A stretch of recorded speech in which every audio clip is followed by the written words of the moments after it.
మరి ఈ కోయిలాగా అయితే జర ఉన్నది పలుకుబడి పతారు అయితే ఉన్నది రంగారెడ్డికి వచ్చే కోపే ఉన్నది అనేది మరి కోయిలాగా ఆంబాయ వెళ్ళబోసుకున్నది. చెన్నై పేరు చెప్పు. మరి గట చెప్పరాదు. చెన్నై ఏం పని చేస్తాడు మొగోడు? నేనా? Medical shop. అయితే 10 మంది దీని కాడికి వచ్చిపోతారు.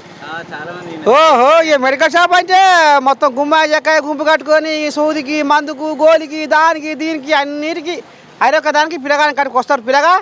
మరి ఇప్పుడు మల్రెడ్డి రంగారెడ్డి ఏదేదో నాకు మంత్రి పదవి అంటుండు, ఉన్నది ఆ బలం ఇబ్రాహీంపట్నంలో? బలం ఉంది కదా, బలం లేనిదే రంగారెడ్డి డిస్టిక్లోనే ఆయన ఒక్కడే కాంగ్రెస్ నుంచి గెలిచిన ఎమ్మెల్యే, ఆయనకి ఎందుకు ఉండదు? బలం లేనిదే అంత ఉంటుందా?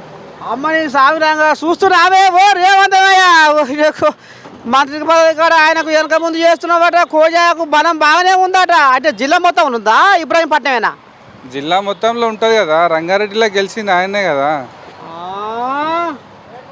అమ్మని స్వామి రంగు కోజాకు బాగానే లెంకలు కొడుతున్నట్టే. అయితే రంగారెడ్డి డిస్టికే. రంగారెడ్డి జిల్లా ఎక్కడ, ఏ ఊరు మీది? కల్వకుర్తి. కల్వకుర్తేనా?